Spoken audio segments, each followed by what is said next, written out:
Welcome to this episode of the YAHOWAH blog. I'm your host, Craig Winn. I have done my best to ignore what has been an exceedingly bitter experience by a woman who is clinically diagnosed as a psychopath, who was once involved in support of the YAHOWAH series of books, YAHOWAH website, and what was at the time YAHOWAH radio.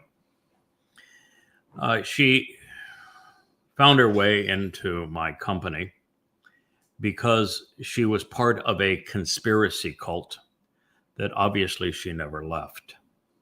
And there was a brief period of time where she appeared to befriend my wife, only to turn on her multiple times, rob her, and then try to trash my wife's reputation. This is the most reprehensible person I may have ever known in my life. And I've known a lot of reprehensible people. This is an individual who I did more for than anyone in her life, by her own admission. When she claimed that her life was miserable and that she said that everyone thought she was stupid and that she was hated by her parents, by her step-parents, by her children, by her husband, by everyone that had ever met her, I tried to help her. When she clung to the mythology of conspiracy, I tried to draw her out of it. When she claimed that she was broke and she needed money to leave her husband because her husband was beating her, my wife and I provided many, many thousands of dollars. Turns out it wasn't true. When we had her manage media for the YAHOWAH message, we gave her many thousands of dollars and saw nothing for it. And she, all the while, was positioning people, as psychopaths do, to reject everything that they had learned and benefited from me, which I had given freely over the previous 10 to 15 years. All luring them in for her self-aggrandizement. And then as the victimizer, there's the person that had been treated better than she had ever been treated in her life. By any me. Man. And by, no man had ever treated her better in her entire life. I mean, no one even close. And the things she provided was not just to turn on me, not just to lure people who were important to me away, but then spend the next year of her life trying to trash me. Slander. I wouldn't have a word to say about her if she hadn't created sites that are specifically designed to trash the 24 years of work that comprise the 35 books under YAHOWAH. Oh, but she has. She actually has a site specifically designed to trash my books. Books that she learned everything that she knows about God from. And that site exists to repudiate me personally and my wife. Worse yet, she slanders Yahweh's name. She has done every manner of horrible things to me, to my wife, to covenant members, To those she lured into her cult, depriving them of everything that should matter just for her own self-aggrandizement, so she could rip them off as well. And my preference was to ignore her, to ignore them. As was mine. But unfortunately, they won't go away. They continue to double down. They continue to post absolute rubbish on their site. They get their jollies out of tearing my reputation apart. And YAHOWAHs. And Dowds. Fortunately, they're dumb as a stone. So they don't fool many people, but there are a lot of embittered people out there that cling to that kind of stuff, that lap it up like it's lemonade. I'll give you an idea. Over the last 2 or 3 days, I have pursued a series called Gabor. And in that series, we have gone through the 33rd, 34th, and 35th Mizmowr, Psalms of YAHOWAH. We have deduced insights that have never been seen before, never been presented before. Even coming to hear that YAHOWAH said, there is a Goy who is going to show the way to the benefits of the relationship, and that his God is YAHOWAH. You're looking at the first and only person to have done that. And then in the 35th, it's an overt denunciation of everything that this woman's cult has attempted. You see, my preference, as I've said, is to ignore them. YAHOWAH's is not. Now, while I don't back down from a fight, I'll never start one. Never started a fight in my life. Haven't started the fight with them. Wouldn't say a word about them if they'd just go away. But they won't. They can't. And they put their trash right in my face. They use my name, hashtagging it all over their condemning site, because anyone searching for me, they want to get to them. They want to poison the well.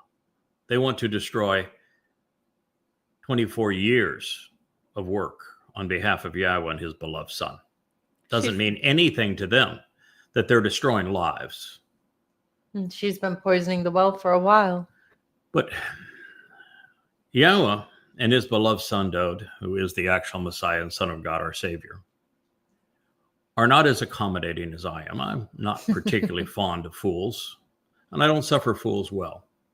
And if somebody wants to pick a fight in my face, I'll respond. But YAHOWAH and Dowd, they are disgusted.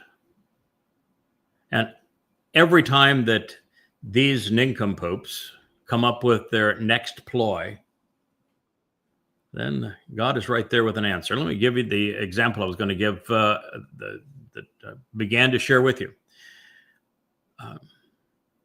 Over the last few days, I have shared insights into Gabor. Dowd is a Gabor. He is a confident and capable man. And as I was doing so, and I went through the 33rd, 34th, and 35th Mizmowr, we came to one of the most insightful, prophetic passages that you will find anywhere in the Torah, prophets, and Psalms. It is in 2 Samuel 6. And I presented it in a way that no one had previously considered,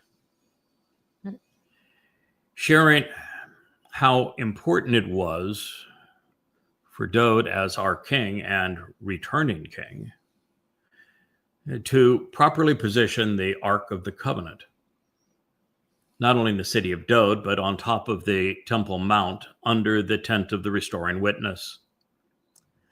And how this process began with the cart, which is an unusual process for the movement of the Ark, to have been pulled by a bakar, a bull, and spoke to why that was important, because prophetically it will be this bull that ultimately repositions the Ark of the Covenant for Dowd. And only the bull. And yes. And Dowd did not respond well when a man whose name Yahweh changed to a woman's interfered, tried to grab hold of it for herself. He wanted to write himself into the story, you see. And Yahweh said, no, you're not going to do this. Very much like Yahweh responded to Miriam when Miriam said, we also speak for God. And God says, no, you don't. He says, it's as if your father spit in your face. You're now stricken with leprosy. You are estranged from this community. In fact, the most embittering experience of the Israelites is where Miriam was buried. It's called the waters of Meribah, based on her name. God says, no, you don't. Now, in a very similar situation to that, we find this man turned into a woman just to fit the story, explaining why he changed his name to her name, trying to write himself into the story, herself in this case. I explained why that was the case. I explained why Dowd responded so negatively. He didn't understand the role of the bull. And then how Yahweh, and this is now Shamuel's account. Shamuel was a contemporary of Dowd. He was the great and the last of the great judges, and he was a prophet of the first order. And writing contemporaneously of the events, he explained that Dowd flat out didn't understand. And he said then, he had no clue how he was going to move the Ark of the Covenant into Jerusalem. And then Yahweh demonstrated his zeal for a man named Obed Edom. Of course, God didn't explain why he loved Obed Edom in that text, because it would be explained 300 years later by Yahweh through the prophet Yeshayah. Because Obed Edom, the one who does the work from Edom, is the same as Men Edom, the one who comes from Edom in the 63rd chapter of Isaiah, who saves many, making the connection that few have made previously. One doesn't have to be introduced or explained because one explains the other.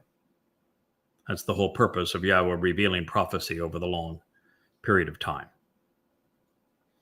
And I explained why it was that this was important, because Obed Edom and the man from Edom, the same as that bull, plays a starring role in the end, positioning the Ark of the Covenant for Dowd, and as the bull is the one who is sacrificed on Towrah. This is the story of the Adam of Perah.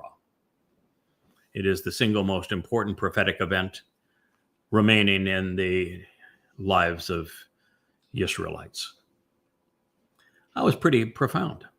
And then I explained how using the Hebrew grammar effectively, Shamuel was able to explain in no uncertain terms that Yahweh educated Dowd, so he had understood exactly what was going on. And once Dowd did, he realized that he could trust Obed Edom, his buddy, to move the Ark of the Covenant into its proper place.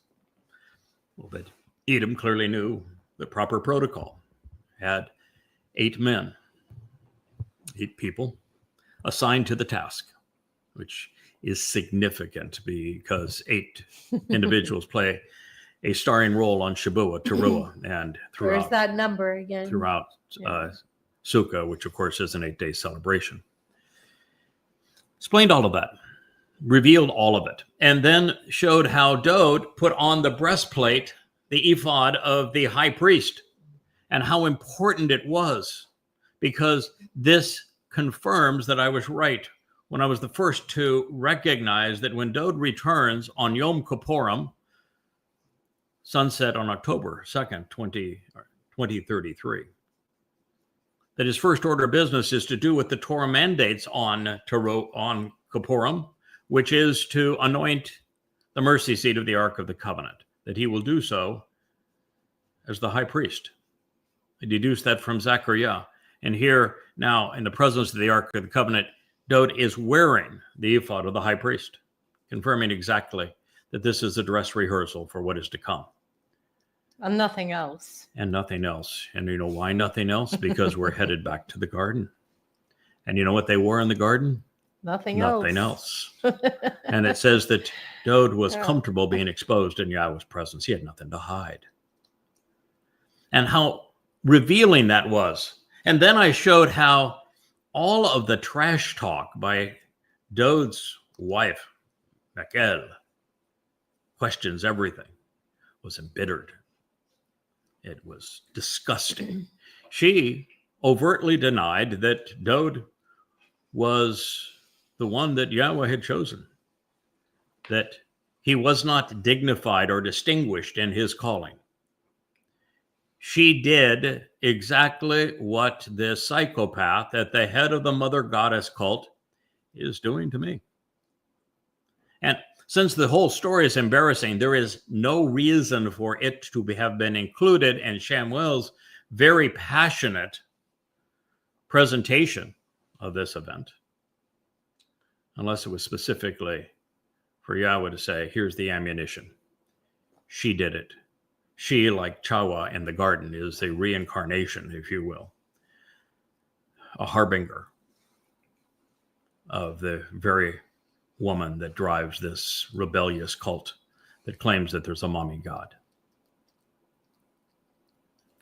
Now, in response to that, it was, offered freely. You can go. There's 3 or 4 episodes. I think there's actually now, 10 episodes of Gabor, maybe 15. Quite a few. Yep, quite a few. You're invited to go to YouTube, X, Facebook, Rumble, TikTok, wherever, Instagram, wherever your favorite place is. They're all presented there. And what we found last night is that one of the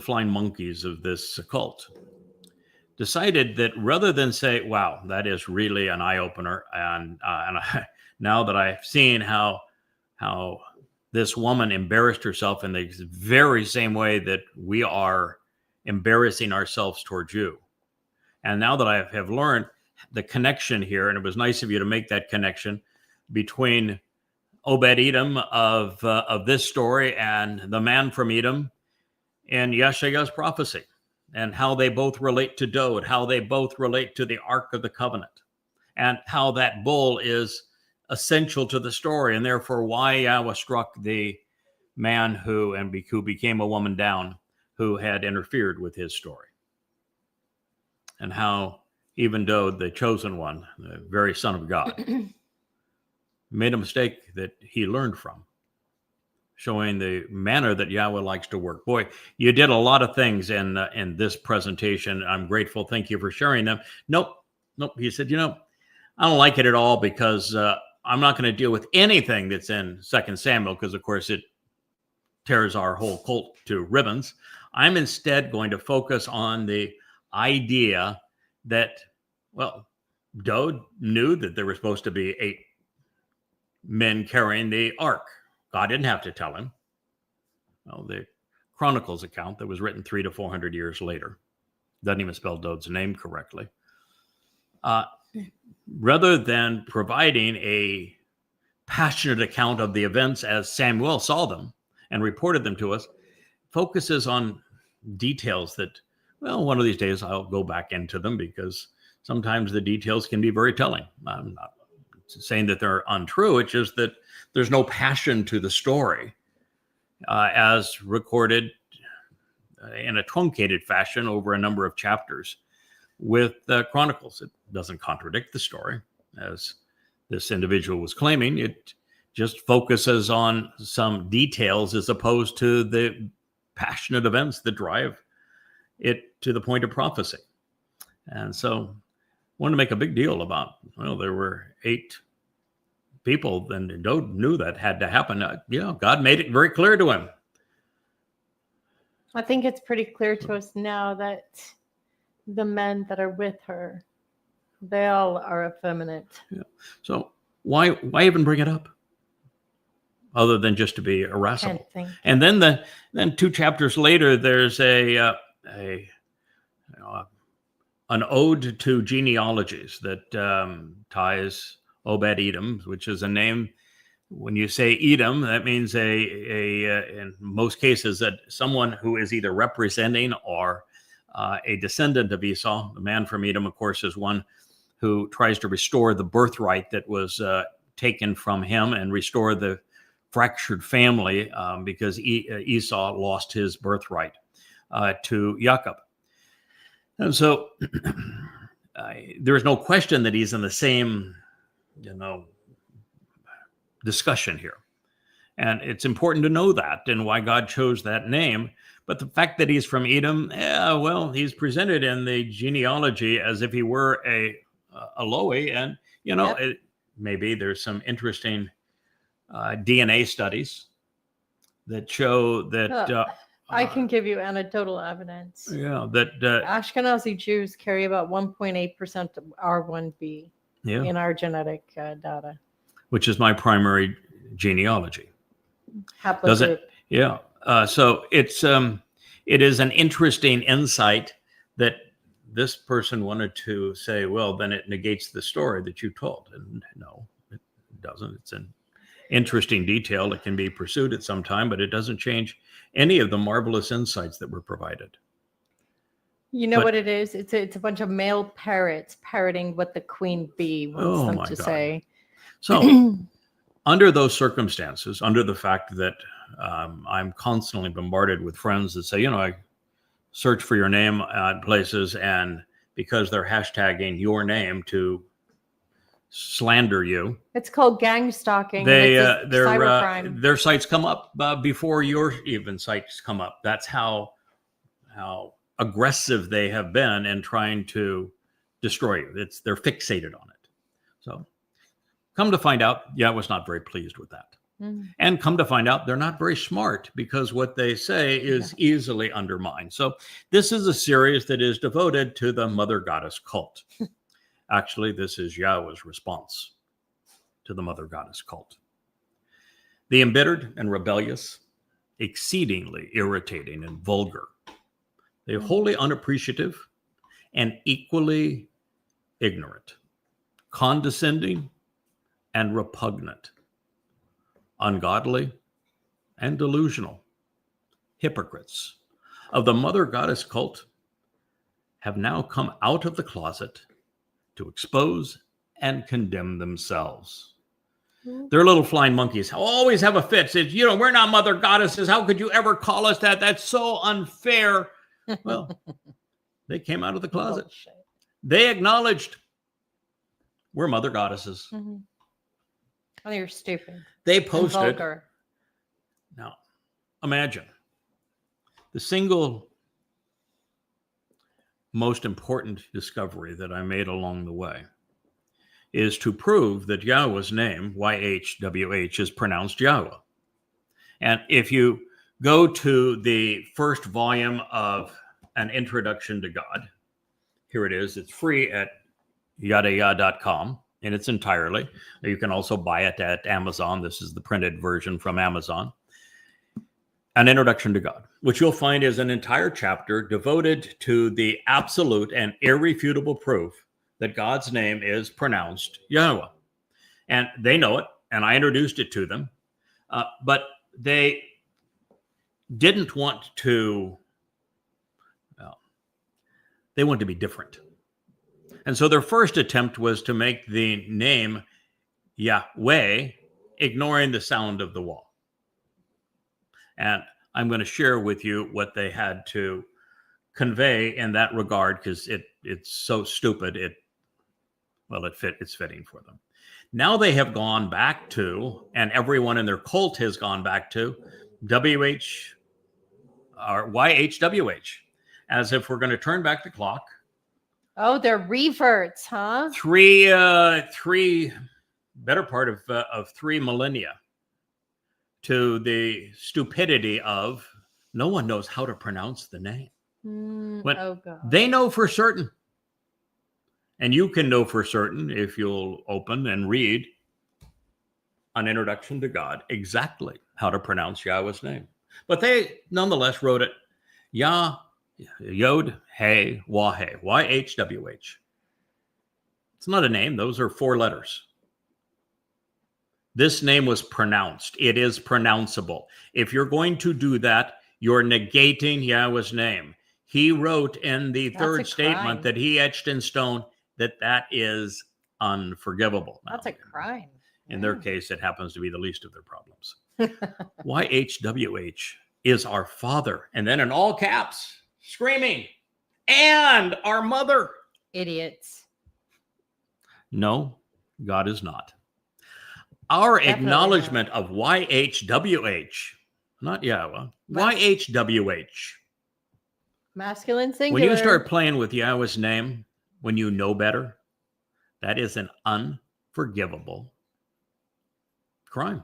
That makes you. That means that no matter what you do in the rest of your life, you cannot be included in the covenant. You cannot enter Shamaim. You're The done. best you can hope for, if you get to the point where God says, well, okay, they were obnoxious for a while, but they're not so troubling now, is to not be sent to Sheol. That is your greatest hope right now for what you've just done in Yahweh's name. Well, he is our Father and our mother. Our acknowledgement of YHWH as our Father does not take away from our acknowledgement of YHWH also as our mother, and vice versa. Oh, it sure as hell does. Your Father, if you think she is your mother, if you're going to negate his name, he will never forgive you. Cook the goose on that one. Screwed, blued, and tattooed. Over. We are not fatherless. Oh, yes, you are. But rather embrace both of our creators. Both of our creators. You're that what is that line in that Yahweh says? I am there is Yahweh, none your beside God. me. None. I none. am one. Had. Every place that Yahweh references himself, he is singular. It is the, I would say, after the importance of his name, the next most important aspect of Yahweh is that he is one. Icha does not mean two. It means one. And to say otherwise is so repugnant, Makes you a lot. so ultimately ignorant, so irrational. It means that you're not doing this as a mistake. You're being deliberate in your attack on God. And thus he will be deliberate on his attack on you. And he has been, and you will hear his deliberate attack on those who attacked his name and his very essence in these programs. Both of our creators, our Elohim, our mighty ones, together as a family. We are also not motherless. Well, of course, the mother goddess hates her mother. Her mother hates her. Said the orphan. And yeah. So the orphan claims that she is not motherless now. And all the little women that she brought into her little groupie, they can all say, oh, we've been mothers, so that we can relate to this. Are you out of your mind? Yes, they are. When did you sell your soul for such tripe that you know not to be true? Then this is their post. YHWH with the YH in blue because he's the boy, and the WH in pink because, well, that's the girl. Then Elohim said, it says, yeah, YHWH, the boy and the girl, is our father, that's the blue, and our mother, that's the pink. They sound like goddamn liberals.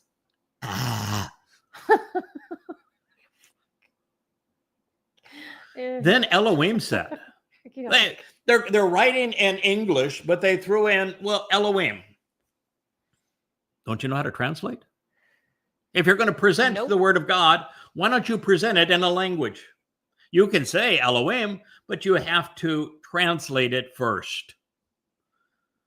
Let us, capital Us, make man in our image according to our likeness. So Elohim created the man in his image, and in the image of Elohim, he created him, male and female, he created them. Bereshith 126 and 127.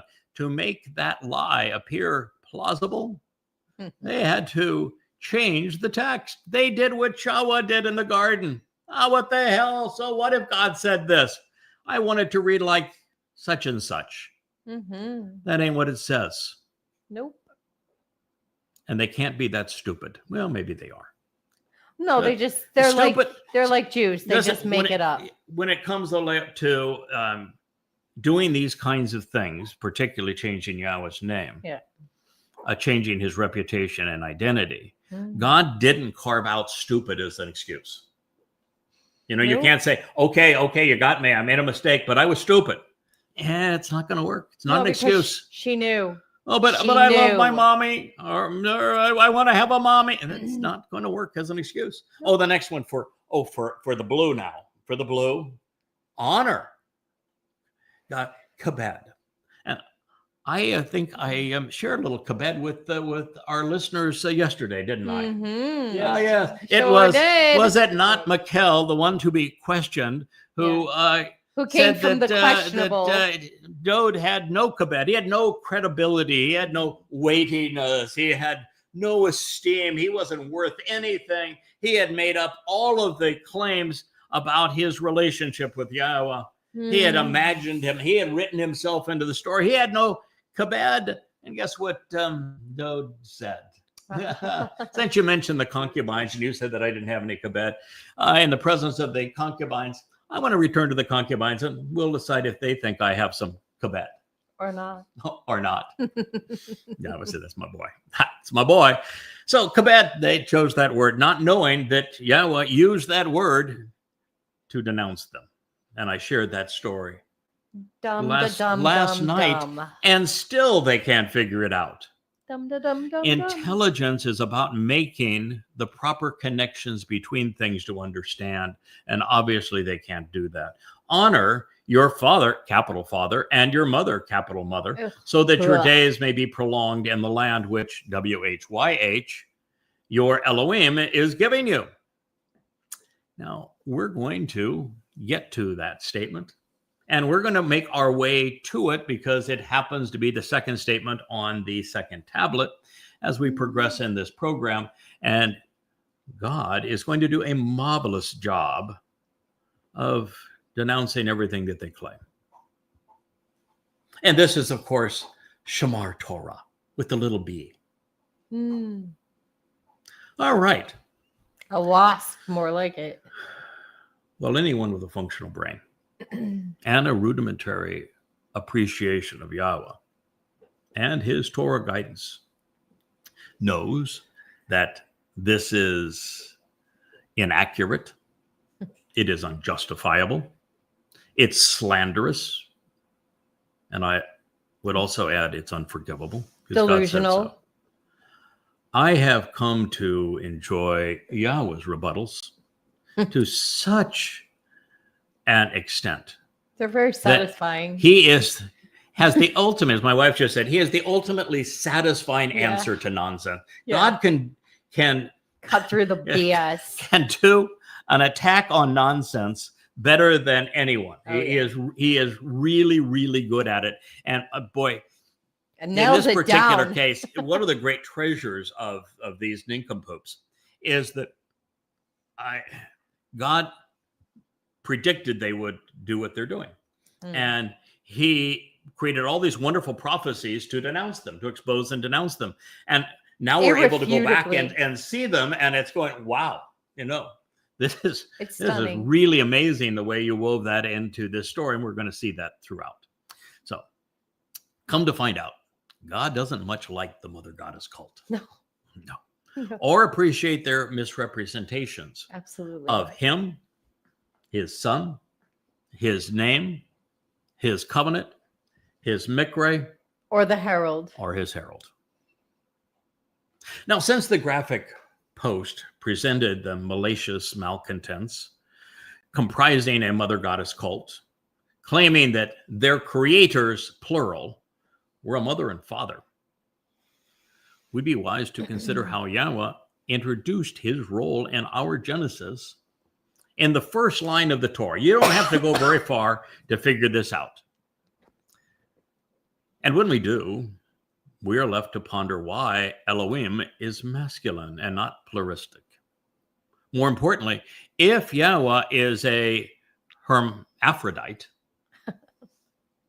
why is the verb bara created, presented in Bereshith Genesis 1:1, such that it's written in the third person masculine singular?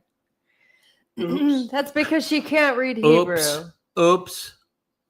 Since he is masculine singular, there could not have been two creators, with one being a woman. Furthermore, hermaphroditism is a genetic mutation that is chromosomal in nature and is a defect. Yahweh isn't defective. Yeah. A hermaphrodite can reproduce as a singular being and has both maternal and paternal, male and female characteristics. And so what they're ascribing to Yahweh is that he is a hermaphrodite. Mm-hmm. That's just the bottom line. That is what kind of like the Greeks. Yeah. That is what they're calling She's him. Very Greek. So. Yeah. And by the way, there were a lot of gods back in the day. A lot of them were hermaphrodites. Oh my! That were, in fact, the most common depiction of it's Bahamut is the Bahamut is the primary Christian rendition of Satan, and Bahamut is a hermaphrodite, male and female characteristics, goatish, horned, that sort of thing, but hermaphrodite. So turning God into a hermaphrodite turns him into the long-standing presentation of Satan. Nice job. Oh, nice job. Nice job, girls. Mm-hmm. So Yahweh began with this: in, with, and among, even during and by. The beginning, from Reshith. He created. He conceived. Call, perfect, at that moment in time, actually. Third person, masculine singular. Oops. You know, you don't get to change the language. The language of Revelation was written in Hebrew, and in Hebrew, the verb is scribed in the third person masculine singular. Mm-hmm. So you can't turn he into, well, you can't be a liberal. Let's play with pronouns. You know, what do we do? No. You know, and the transgender progressive world, yeah. You get to choose your programs. I'm it. I'm they. Well, first of all, that's why Hashatan is going after gender identity, because it does matter. Mm-hmm. It does matter. Yes. So in, with, and among, from Ba, even during and by, the beginning, he created, he conceived, masculine singular, as God, Elohim, the plural of El, which is masculine, and it was written in the plural for any number of reasons. First, it was exceedingly common to convey the inclusive nature of things. You know, I will often say, if I wrote that, but I will say, we learned in this. And we use we a lot to try to be inclusive with our audience. It isn't to say we learned a lot and I'm schizophrenic and there's multiple me's. It's a relational. It's a figure of speech. Conveyance of speech. Mm-hmm. And it is also designed to be inclusive, because Yahweh doesn't exist in the constraints of time that we understand. So one of the things we're learning is that Yahweh has a group of souls that he has woven throughout his story. They're called by different names. They're called by different titles, but it's essentially the same cast of characters that he runs through his story, because he knows that these individuals are willing to learn, they're willing to work, and most important, he can trust them. These are the things that didn't happen in the garden. They weren't willing to learn, they weren't willing to work, and they were not trustworthy. And God found a group of souls that says, yeah, whatever God says, I am willing to do it. I am here to do what God asks. I'm going to listen to him. I'm going to act accordingly and prove it reliably time and time again. Do not change his words, and follow and go where his words lead. And so he's very possibly even including them. And in this, it's a design to be inclusive. Okay, so in, with, and among, even during and by the beginning, he created as God that which pertains to the spiritual realms and that which pertains to the material realm. That's Bereshith, beginning, Genesis 1:1. Therefore, according to YAHOWAH, he is our creator. And he is masculine and singular. He said it with the first verb. Simple, direct, and Honest. irrefutable. And that means that the mother goddess cult protestations stating otherwise are so pathetic and irrational, it's a wonder they would admit to them, thereby condemn themselves through such an egregious deception, particularly when God is so emphatic that he is Echad, one. Although, now recognizing that the contributors to this MGC emerged from a conspiracy cult, they were already practiced at the artifice of twisting isolated statements without regard for the entirety of the evidence. That's how conspiracies work. Yeah. That is, after all, the mother's milk of conspiracy, as is attacking others in a futile attempt to resolve their inferiority issues in their own lives. Therefore, they would have the uninformed belief that they are valuable now because they are mommies. Maybe, just maybe, however, the better alternative might have been to have thought this through and not joined a pagan cult founded by a clinically diagnosed psychopath and condemn themselves in the process. Well, maybe, just maybe. Now, since YAHOWAH is so effective at refuting such nonsense, let's consider the evidence cited by the mother goddess cult, as they claim that their creators were comprised of a mother and a father. They cited Bereshith, Genesis 1:26, which is something I pointed out to them, better part of 15 to 20 years ago, to substantiate their dubious assertion. And yet the verb amar, said, was written in third person, masculine singular. Oops. That's not possible if we are to believe that there were two speakers and one was a mother. God does not have a wife. Further, why is bara, created, constantly written in the third person masculine singular if he's not he?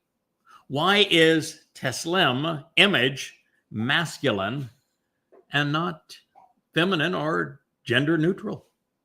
Why is the reference to the one conceived in his image a man, but not a woman? I guess God just isn't a liberal. Enough questions. Let's consider YAHOWAH's answers. Then he said, from Amar, he conveyed, called imperfect, third person, masculine, singular, as God, masculine. We will engage and make. We will act to conceive. Call imperfect, first person, plural. Man, Adam, a male, masculine, singular, in our image. And likeness, but in fewer dimensions. Ba teslem, anew, as a shadow of ourselves, masculine, singular.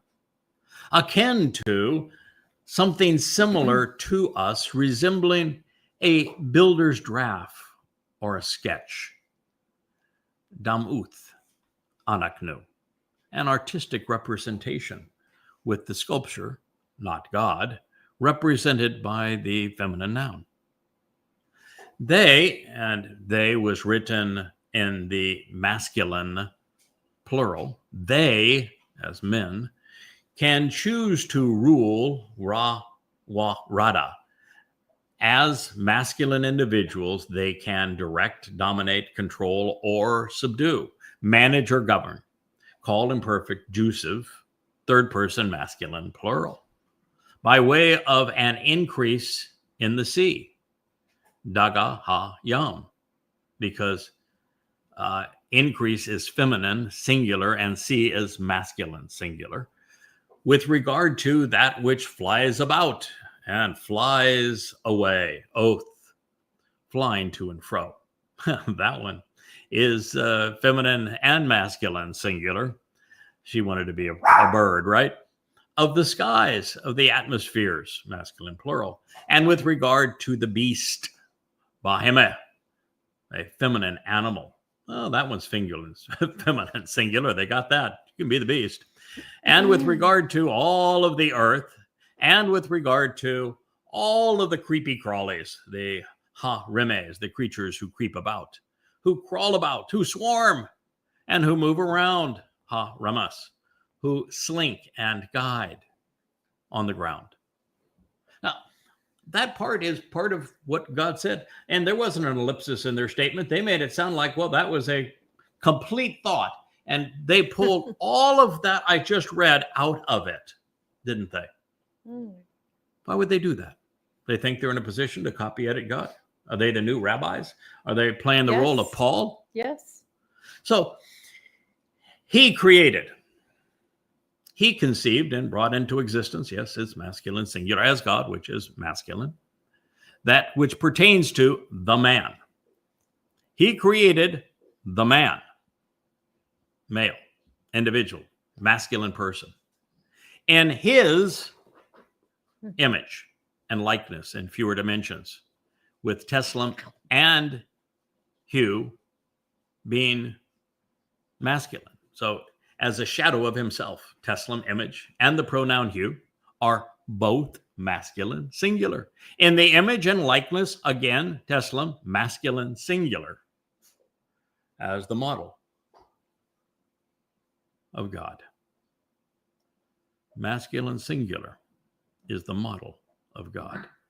He created that which pertains to him. He conceived him. Called perfect, third person, masculine singular. Both the object and the subject of the verb. Masculine singular. A male and a memorable man, Zakar. This is interesting. This is not Adam. This is not Ish. No. This is a very unusual word for man. It's based on the verb zakar, which means to remember. And so if you want to take in its verbal root, which defines virtually every noun in Hebrew, it would be memorable man. So a male and a memorable man, masculine individual who remembers, reminds, and memorializes, and a woman to bore. This is not Isha. This is Nakba. Nakaba. Nakaba, a woman to bore, a female to perforate. I wrote a song about that. Nakab, you did. To pierce and to prick. Yes.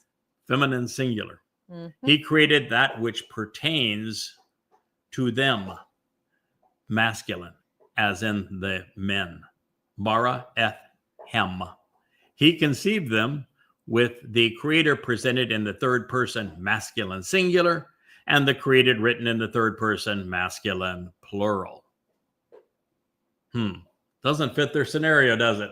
In fact, it rips it apart. That's Bereshith, Genesis, the fullness of 126 and 127, cited as it now appears in the Torah. So in the statement that the Mother Goddess cult cited to demonstrate their point, there were 17 proofs provided by Yahweh to irrefutably demonstrate that they were wrong. From beginning to end, their chosen citation presents Yahweh as masculine singular, and it never wavers, it never varies from this reality throughout Bereshith and throughout the Torah and throughout the prophets. That's right, kiddos. Never. She's as full of it. She's delusional. Further. Even their favorite translator can see through this ruse. ChatGTP, by the way. Oh, of course. Further, the second to last sentence says that a masculine singular God created a masculine singular man in his image. It does not say that men and women were conceived in Yahweh's image. Uh-oh. Just man. End of debate. Yahweh wins again. Mhm. It's over. Too bad, so sad. You for played, you lost. you. Mm. Now, the final sentence then states that a masculine singular God created a Zakar, a memorable man, and a Nakaba, a woman to bore. It suggests that there would be something exceedingly memorable regarding men in God's story who would engage in a relationship with him. But it also suggests there would be a woman God would bore into, piercing right through her duplicity. Mm. Imagine that. Oops, that's a Nakaba. Whoops. Make of Yeah. all of that what you will. Yeah. Please do. But there is no refuting that creating man in his image is one cohesive and complete thought, and that conceiving a man and a woman is another and unrelated to his image. Again, God does not have a wife. The Tessalum of Yahweh is not being associated with the woman. Therefore, God, who presents himself as masculine singular, simply and directly stated that he created a masculine singular man in his masculine singular Tessalum image, Uh-oh. thereby completely destroying the mother goddess theory. Time for the Ashri goddesses to go away and stop irritating Yahweh.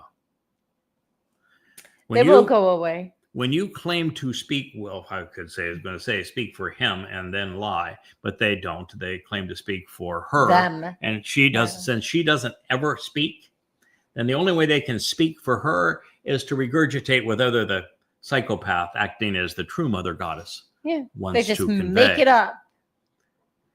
Now, this is one of many times God has obliterated the claims of the mother goddess cult through his Torah guidance and with his Nabi prophets. The mother goddess cult is misrepresenting God by turning our father into a mother, thereby grossly misrepresenting Yahweh's nature.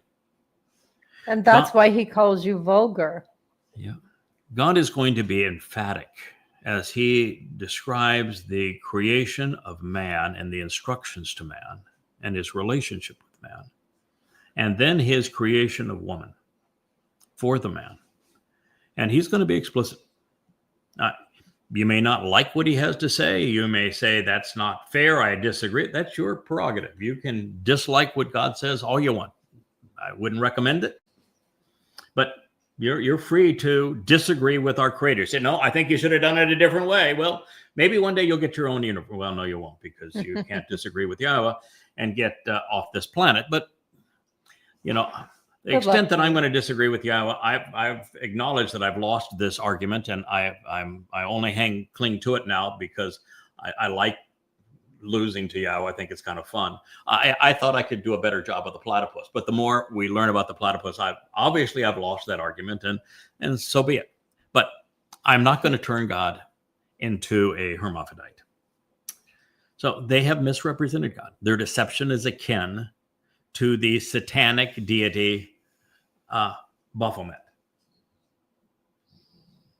I look at Rich on that one because Rich, when we were talking about this, immediately came to, well, that's Baphomet. Exactly. When we first started talking about it, I'm like, this sounds really familiar. You got been the seeing weird this shit I've read over my life. Right. Yeah. This is right. Seeing this one before. Baphomet is the Gnostic idol. That would be the Greeks that claim to know it all with all of their pagan gods and goddesses. It's a Gnostic idol used by the Templars, which were Roman Catholics, and other occultists. The horned goat, Baphomet is a horned goat, was a hermaphrodite with a variation of its name becoming Muhammad, the messenger of Satan in the Quran. There is nothing funny about this, of course. It's really quite hellish. This is a serious crime with incarceration as the penalty. not death.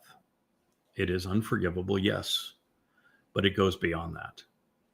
And there is no hope for these wayward souls because theirs is a crime of commission, not omission. When they went so far as to open a website to condemn me and YAHOWAH, and then change Yahweh's name, and then wrote such horrid things about God, they buried themselves. The best any of them can hope for now is that by relenting, their pre-Sheol recompense will be limited to the damage they have already done. But they don't listen to me, so they'll get a chance to listen to Dowd's herald as Dowd delegates from Yahweh the responsibility of judging. Well, I guess they'll listen to me then, won't they? Well, not yet finished nullifying and vilifying the mother goddess cult, Yahweh would like you to know that they lied once again when they opined that the 10 statements also validate their claims of a mother god. Now, so let's consider his instructions. What do you think the odds are of that, Leah? 0. In this regard, from the beginning, because unlike what they did, we don't do that. When I began with Yahweh, he established some ground rules, and one of the ground rules was you don't ever just pluck something out of a narrative. We call it quote mining. It's called quote mining, cherry picking, because it is the very essence of how people deceive. Yep. And so I don't do that. I'm going to start at the beginning, and I think it's instructive to do so. And I think you will appreciate God's comprehensive denouncement and refutation as we make our way to this, because there's a lot of wonderful insight. That is the beauty of this. There is a teaching moment. The reason I'm willing to do this is, well, multiple. One is that I work for Yahweh. Mm-hmm. If Yahweh presented a prophecy that pertains to something that is pertinent, I'm going to share it. I always do that. That he directs me to what he wants me to translate. I do so, and I share what I learn. That's just the way that we have worked for all of this time. But one of the reasons that God, and I've said this 24 years ago, one of the reasons that Yahweh is keen on providing prophecy isn't just to prove that he exists, which prophecy does, and prove that you can trust what he has revealed, which it does. Yes. But it also serves to educate us. You're going to find as we go into it that God was not the least bit happy with Adam and Chawah. They bored him out of his mind. They were useless. And so it's Yahweh that actually caused the fall of man. And we're going to go into those statements because they're really relevant to this. And the antidote for that is listening to God, which they didn't do. Acting accordingly, which they didn't do. No. Learning so we can show our teacher that we're interested in what he's sharing with us and we're capable of growing. And then doing, acting, engaging, contributing, which they didn't do. And when we make a mistake, which God wrote the instructions such that we could make a mistake, learn from that mistake and grow from it and show that when we fall, we can get back up as opposed to run away and hide from our mistake. I think they Which is have what they grown. I think they've grown Sheol. Well, I think they have.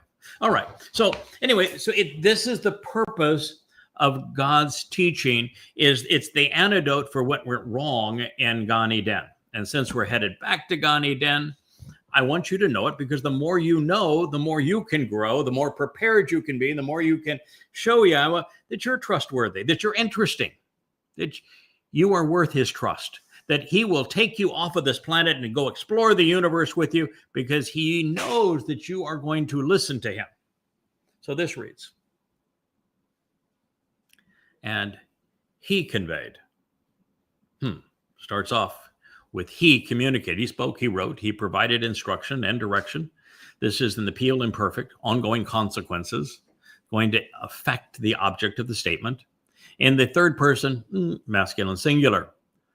So the subject, God, causes the object of these words to be effective, enabling and empowering them with ongoing and unfolding implications over time as a function of his will, in the third person, masculine singular, as God, plural of El, masculine, denoting a desire to be inclusive in early literature, as well as the royal we of conversation. All of these statements using words in our presence, providing perspective by saying, this is Shemoth names, Exodus 21. I am, first person, singular. Yahweh, from the Hebrew vowels, Yod, He, Wah, He. And because I go to great lengths to explain exactly how you can be assured that that's the way to say it, don't need to belabor it here other than to say that Yahweh told Moshe that his name was based on the Hebrew verb haya, which he wrote in the first person, which means I am, I was, I will be. And haya tells you how to pronounce the the he, and the yod. It's Hi, Yah. So the first two letters in Yahweh's name would be Yah, Hi, Yah. And the last letter in Yahweh's name would be Ah. He told us this, revealing this to Moshe in a book that we have wonderful copies of going back now 2,400 years. In fact, we even have a little silver scroll that takes this conversation all the way back 3,400 years to the time of the Exodus. So we know that this is a consistent and accurate rendering of God's name. It's written this way nearly 7,000 times in the extant documents that we have. And so we know that it's Yah and the Ah. But the book that he wrote it in, let's see, that is the Towrah. Towrah. Yeah, Towrah, which is from the verb yara, and it means to teach, to guide, to direct, and to instruct. So if there were instructions, perhaps, on the proper pronunciation of Yahweh's name, you might find it in Towrah, right? Where do you think you get the O sound from Towrah? From the Wah. From the Wah.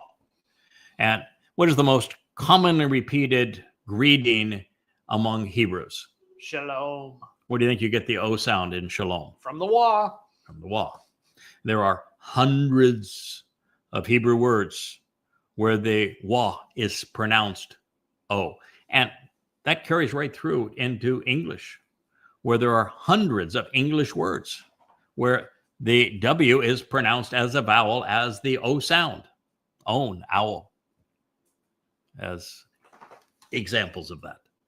So it is clearly Yahweh. Now, as I've said in this volume, I give many, many hundreds of examples. I go through the entire Hebrew lexicon and demonstrate without any doubt that the proper pronunciation of God's name is Yahweh. All right, so I am, singular, Yahweh, your God, who relationally and beneficially, Asher, brought you out and delivered you from the realm of the crucibles of oppression, Mitzrayim, out of the house of slavery, Exodus, names Shemoth 22. You will not continue to exist. You will neither function nor move forward, live nor appear with anyone else's, a different, an extra, or an additional gods, like a mommy god, over, above, or around, elevated beyond or in addition to my presence, my appearance. Both ani, my, and paneh are singular, and presence is masculine. Shemoth names, Exodus 23. another nail in the coffin of the mother goddess cult, pounded in by Yahweh. So Yahweh is not only God's one and only name, he continues to present himself as masculine and singular, and therefore not as a hermaphroditic or a father and mother. Adding ahar, another different or extra persona, whether masculine or female, to him nullifies one's existence. Thereby, the members of the mother goddess cult committed suicide by doing so. Yahweh gets even more specific in exposing and condemning the deceitful, destructive, deadly, and damning scheme of the mother goddesses by telling us that we should never associate a masculine object of worship with a feminine representation of something in the heavens, like a heavenly mother. Yahweh goes so far as to call what the mother goddess cult has done ma'al, adultery, guilt by being unfaithful, as a result of engaging in a relationship with another highly esteemed and venerated individual. God is obviously very good at finding and refuting numbskulls who misrepresent him. Listen in. You should not continue to associate yourself, engage or act doing something with or serving a religious image or masculine object of worship, a pesel, or any feminine representation, form, or image of something, a tamuna, which is in the heavenly or spiritual realms, because it is a violation of the standard and an act of adultery. It incurs guilt and shows unfaithfulness by engaging in a relationship with another individual perceived to be high and mighty, valued above others, nor which is as a result of the relationship is on the earth below, succeeding another, or which is in the waters beneath the land. Shemoth, Exodus 24. Now this instruction, while generally in opposition to religion, is specific of the crime committed by the mother goddess cult. They have come to associate themselves with the combination of a masculine object of veneration with a feminine representation associated with the spiritual realm. This is a violation of Yahweh's instructions and considered to be religious infidelity. Yahweh is such a brilliant communicator. If you listen closely, you're sure to find exquisite jewels in the midst of elucidating nomenclature. And in this case, the stone that God is tossing from his sling to topple the mother goddess cult is Chawah. It is the actionable representation of Adam's troublesome woman, a woman who wanted to become a goddess. Let's listen. So after saying you can't have a masculine and feminine object of worship, God says, because it's adultery, you should not speak about them or on your own initiative. You should not venerate them, nor initiate a practice of bowing down and worshiping them.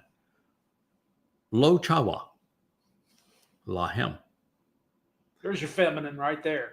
Well, not only is Chawah feminine because the verb and the name are written identically. Chawah is the name of the woman that Yahweh created for the benefit of Adam, that decided that she could change God's instructions as she saw fit because she wanted to be a goddess. Chawah is her name. This verb is Chawah. It's negated. So it says, don't be like Chawah. You should not speak about them on your own initiative. Venerate them. Him, lahem is the them. Venerate them, or initiate a practice of bowing down and worshiping them. You should not continue to promote their message on your own accord or display their words, because such uncoerced and ongoing verbal declarations and announcements will influence you. Hitpael, imperfect, jusive, second person, masculine, singular. And you shall not habitually serve them nor compel anyone to be passionate about them, which is exactly what the Mother Goddess has done. Lobad, you should not continually work or labor in their cause or influence someone to make a career of working as their ministers. Hopeful, imperfect, second person, masculine, singular. For indeed, I, first person, singular, YAHOWAH, as transliterated as directed in his Towrah teaching regarding his Haya existence, your God.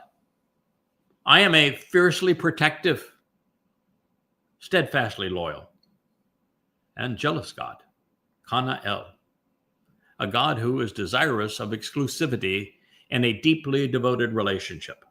El is masculine, singular. Actually counting and reckoning the perversity of twisting and distorting, the depravity of perverting and manipulating the masculine and feminine, and incurring resulting guilt of the women as parents. Both. Most people haven't noticed this. I happen to have a fact checker who I dearly love, who's actually written a paper on this subject, that there are a number of words that are exceedingly important for God to communicate something about, where the plural of a masculine word gets the feminine ending. So Ab is father, but the oath ending is feminine plural. The perversity of distorting of women as parents upon the children, concerning the third and fourth generations, or if I might change that, women acting as if they were men, concerning the third and fourth generations of those who actually dislike and shun me, of those who are openly hostile and averse to me being singular, literally striving maliciously against me, shunning me by refusing to engage in a relationship with me, singular. Call participle, serving as a literal and vivid depiction, as a verbal adjective with ane, me, being singular. Wow. That's a major wow, folks. Lo Chawah is a direct refutation of the Mother Goddess cult. It means don't be like Chawah, whose ambition was to become a goddess and to pretend to know more than Yada. That is such an interesting and pertinent story. At the conclusion of this initiation of the review, we're going to consider what actually occurred in the garden. I have rendered it all afresh and analyzed it, and I think you're going to be amazed with what we're going to learn. Well, Mother Goddesses are not. It's a wholesale repudiation of them. Prophetic repudiation of them. You're going to find out why it's so applicable that YAHOWAH etched the verbal representation of Chawah's name in stone to refute the one who would be acting like her today, having learned nothing over the 6,000 years. Now, beyond this revealing, I would underline revealing connection between degenerating cults of personality and misrepresenting the testimony of God and satanic overtures, we find YAHOWAH pleading with us not to venerate any male or female form as a god or a goddess. Do not serve these reprehensible fabrications of one's imagination, or passionately plead with others to join in and be part of these ill-conceived schemes. YAHOWAH is fiercely protective of his reputation, and he does not want it sullied by false characterizations. That's what religion is for. From God's perspective, The notion of a mother god is perverse. It is a grotesque distortion and twisted manipulation of his testimony. It is Ashery, mother goddess, and worthy of condemnation and death. Further, please note the seldom considered anomaly as I shared in this portion of the text. YAHOWAH suffixed ab, father, and the feminine plural, using oath, making father feminine plural, either as women acting as if they were men, as mothers acting as if they were fathers, someone blending the two of these things together, mothers and fathers, in this rebuke of those who venerate fraudulent male and female replacements of his actual nature. That is to say, turn a father into a mother, or pretend there are two when only one exists. Oops. This was a brilliant addition by YAHOWAH for two reasons in particular. First, he knew that, well, I would find it. Mike found it before I found it, but I didn't remember that he found it, in particular, this particular word, until he sent me the text after having done this translation. But it's there. It's easily affirmed. But I found it. I noted it.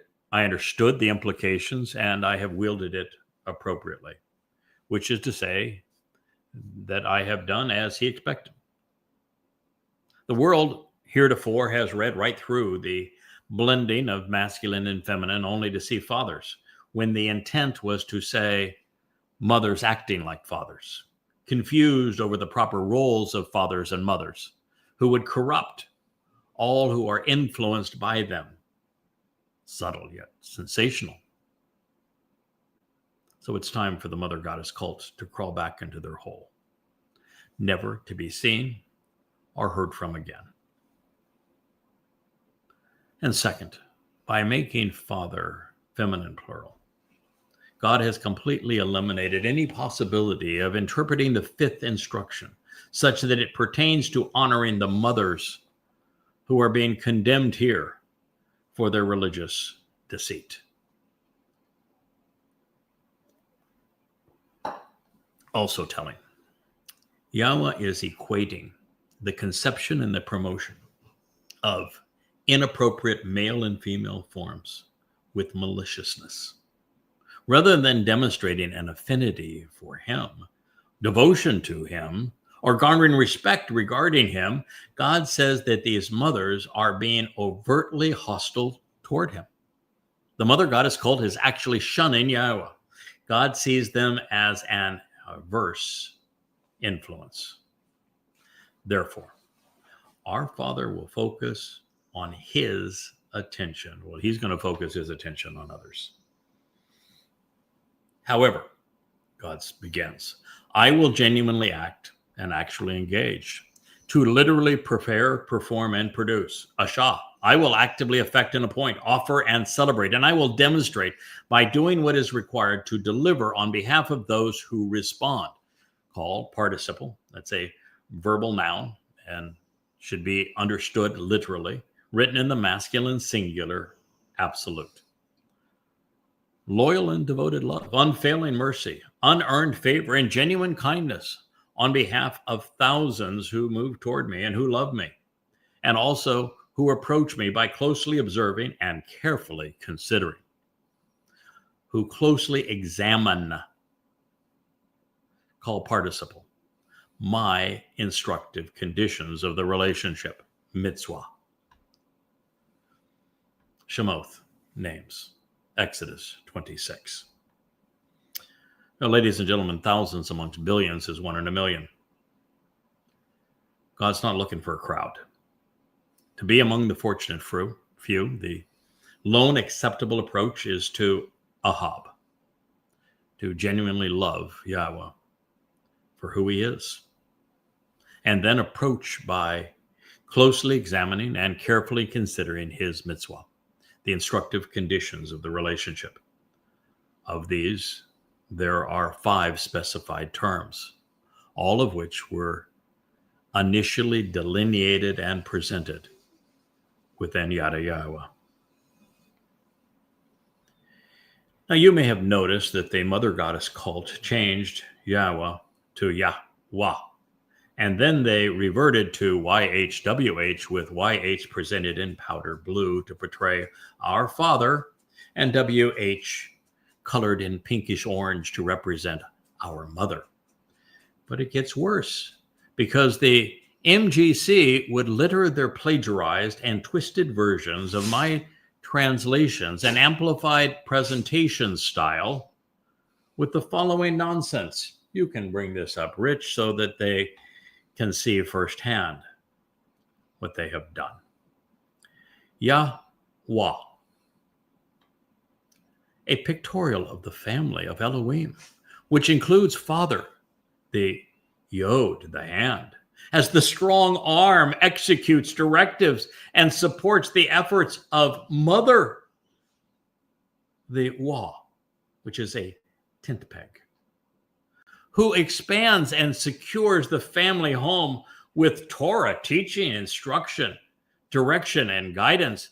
And we're 2 old children, those are 2 old children, who by standing on their feet and reaching up to Father and Mother, become mature, empowered, and enabled individuals.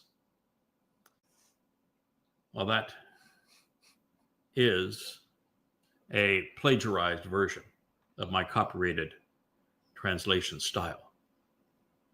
Everything that they did with it is wrong. And that's the worst thing of all. They are using a style that I invented to present amplified translations such that every word was verifiable. This is that style. To steal the style that I invented, that I used to write all of these books, 25,000 pages, and pilfer it, and then distort it for their own good or their own bad, is absolutely criminal and reprehensible. And they continue to do it.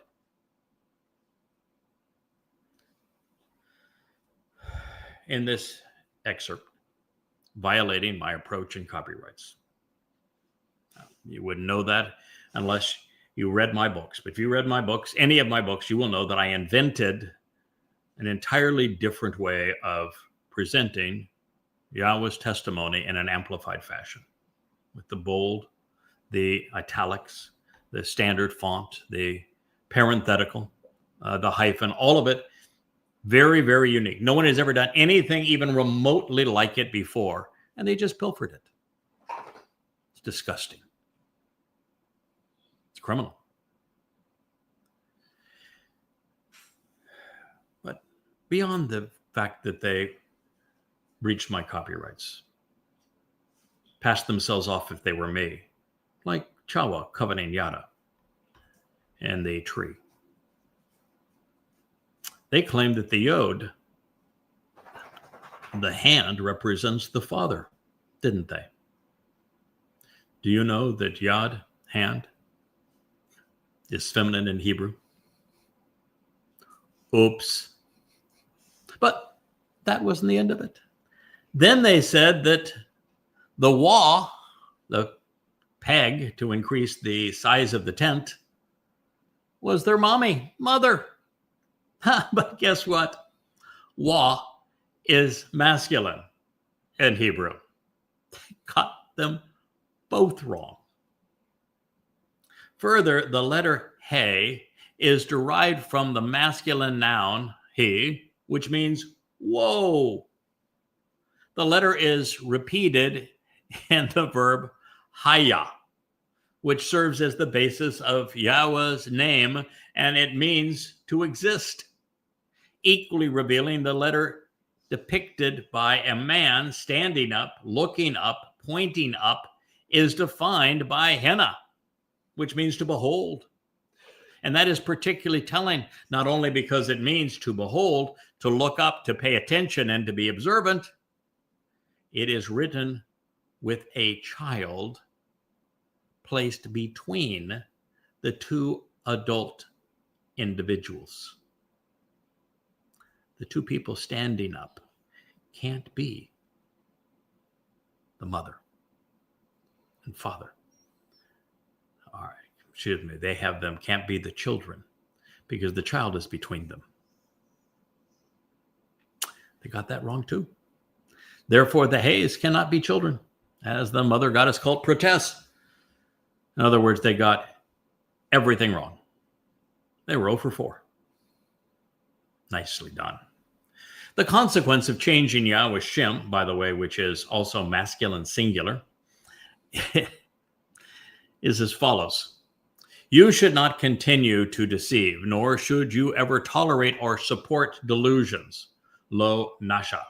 You should not habitually deploy or advance clever tricks. Oh boy, was that ever an attempt at a clever trick.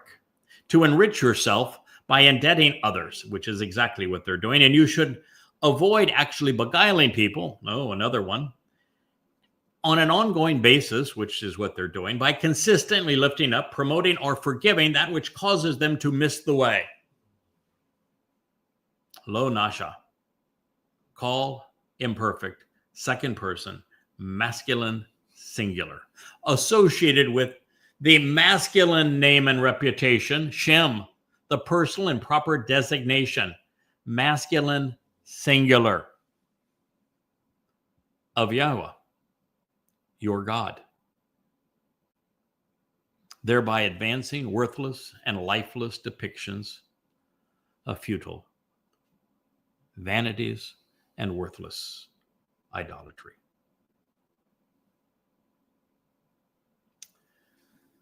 For YAHOWAH, he will not forgive or leave unpunished as an ongoing admission unconstrained by time. He will not purify or pardon. He will not acquit or free from guilt. He will not exempt from judgment or sentencing. Peel imperfect, third person, masculine, singular. The one who consistently deceives, actually beguiles, and habitually deludes, promoting or accepting trickery so as to forget his name and his masculine singular reputation. Shem, Hugh. To advance and promote vain and ineffectual lies, which lead to lifelessness, nullifying one's existence, and vain futility. Chawah. Shemoth names, Exodus 27. Name, by the way, is another one of those that is interesting in the ending. Now, this is the essence of what the mother goddesses have done. Now, for their benefit, there are some people they lured in that I once held very dear. And I do not know, it's not my business to know at this point, whether or not they have contributed so much to this delusion and have contributed so much to the misrepresentation of Yada YAHOWAH, of Yada's purpose, of YAHWAH's name, his character, that they've passed the point of no return or not. As for the mother goddess, she's done. For her primary accomplices that have been so active throughout the internet to promote their lies, they're done. But there's a possibility, I'm hoping there is, for others that are part of her cult that just were stupid. They took a stupid pill. Okay, they got played. Psychopaths are really good at playing people. They lie to them. They will tell them exactly the opposite of true.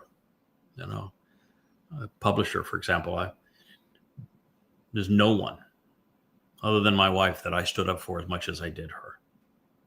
Always had her back, always supported her, always cared for her.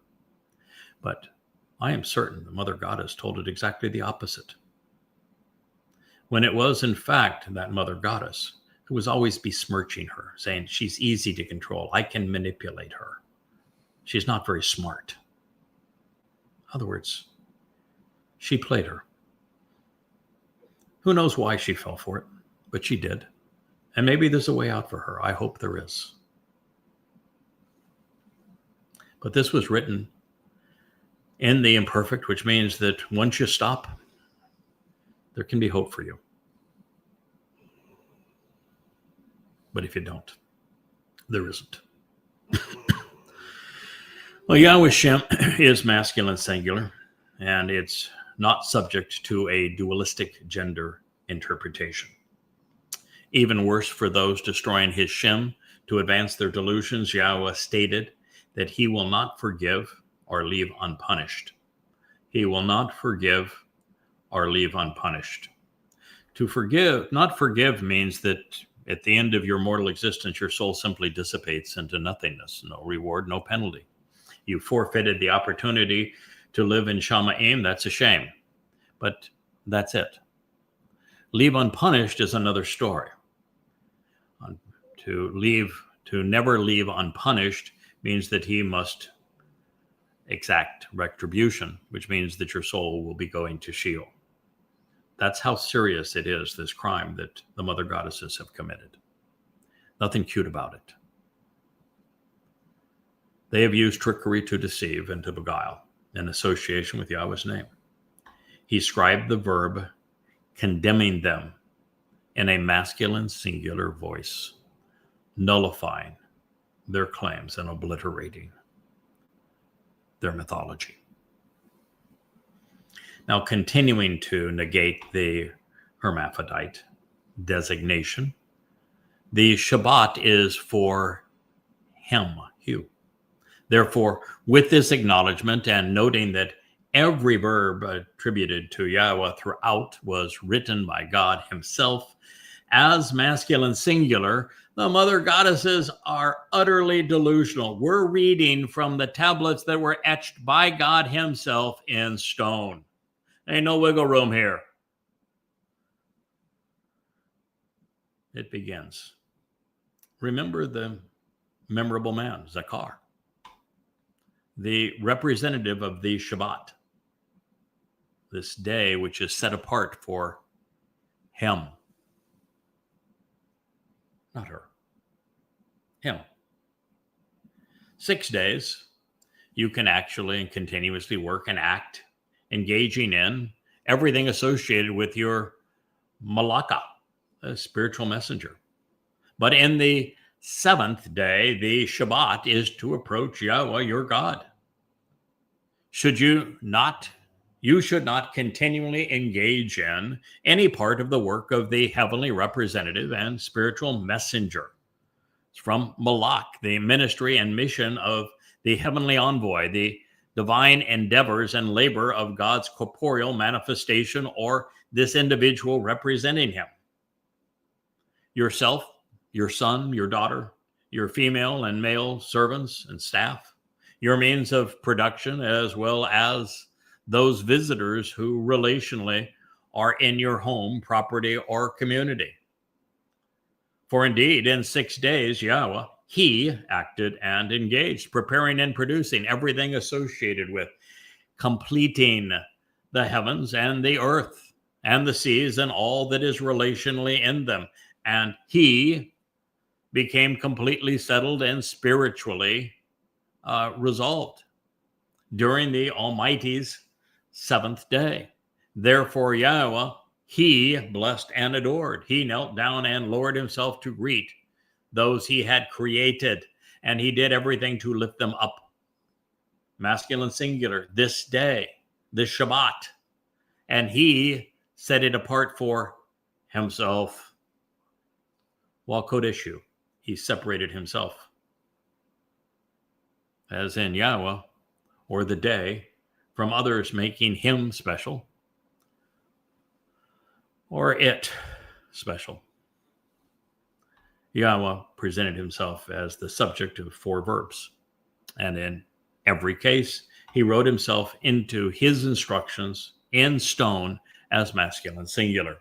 Simply stated, there are no goddesses to be found on the 2 tablets Yahweh etched in stone. Now, this brings us to the inscription of the mother goddess cults, that the one that they misrepresented in their little placard of their mommy god, of our creators, plural, a father and a mother.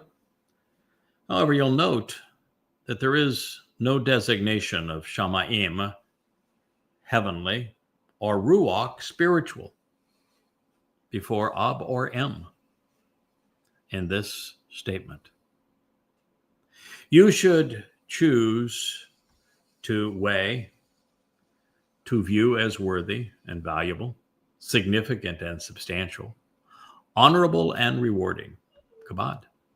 You of your own volition should elect to distinguish, to respect, to perceive as impressive and relevant, even enriching. It's written in the Peel stem, revealing that you cause this father to be seen as valuable. That's interesting. Your actions actually change the way this particular father is perceived. And in the imperative mood, which expresses second person volition.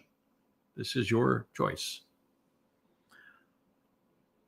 According to the symbolism of Eth, your father, and that which is represented by your mother, for the purpose of you continuously lengthening, arak, elongating, prolonging, Hiphil perfect, third person, masculine, plural, paragogic, none, your days upon or on account of the ground.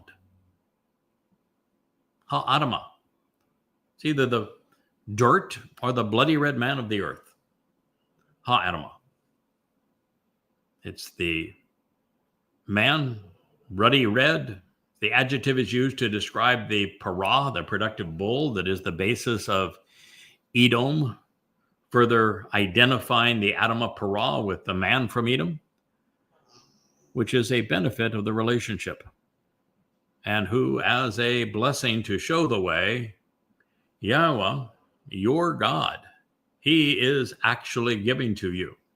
He has literally produced and will provide and genuinely bestow freely to you as a gift.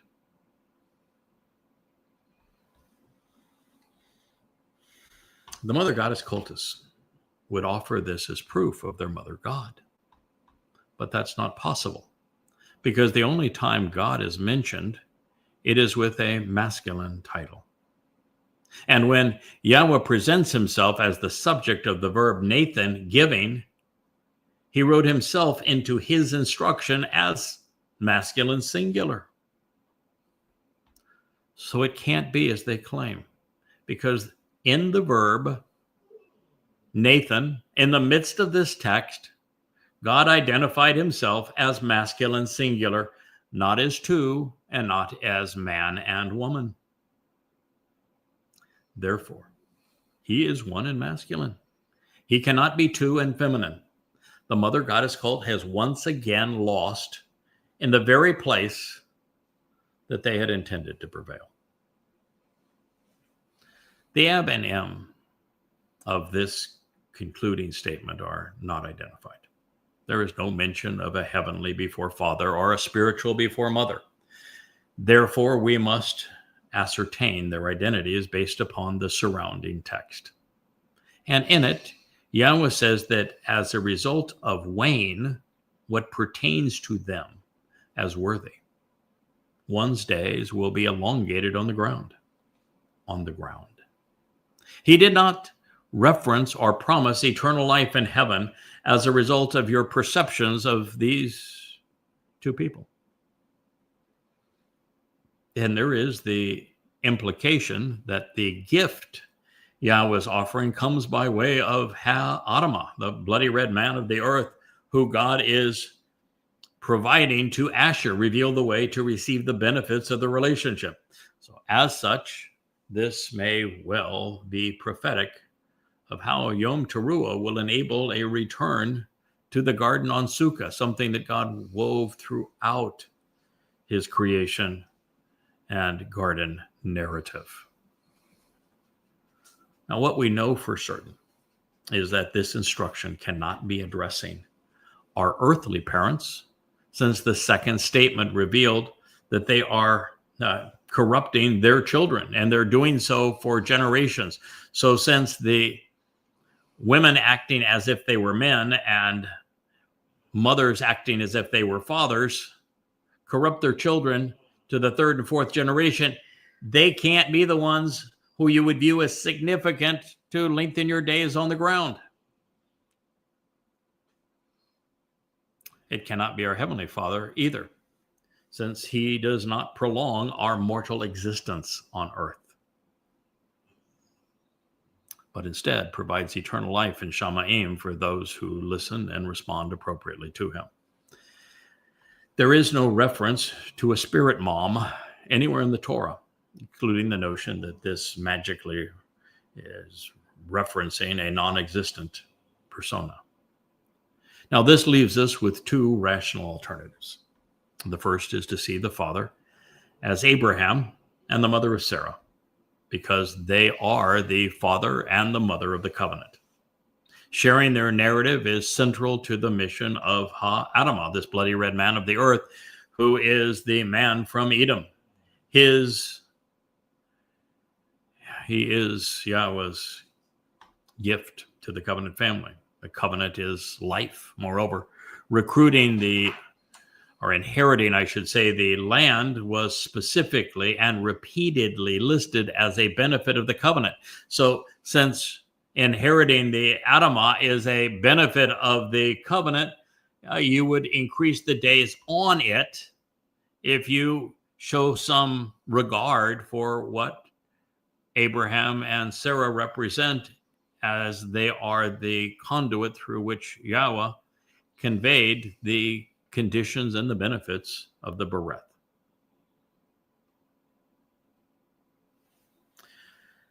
Now, I happen to like that. That is my conclusion. One of women who has proven herself to be a stalwart within the covenant family, somebody that just everyone loves and recognizes her both insight and dependability. She's someone always willing to work, to do as needs to be done. She sent me a note, and much of what I'm going to convey here, she actually conveyed, and then I took it the next step. Recognizing that Yahweh layers his pronouncements, the second possibility, and this is from Moriah, is that we should value our role as parents and prioritize this aspect of our lives. This is not only consistent with Yahweh's role as our Ab Father and completely supportive of everything he is offering through his Bereth covenant family, now this is something that I added. The fifth instruction. Now this is the fifth statement etched in stone. This fifth instruction harkens back to the fifth condition of the covenant. As parents, we are to circumcise our sons so that we remember to guide them toward the covenant. In fact, sons is even zakar, underscoring remembering. Circumcision is the sign of the covenant, because it is a parent's signature in vowing to raise their children to become part of Yahweh's family.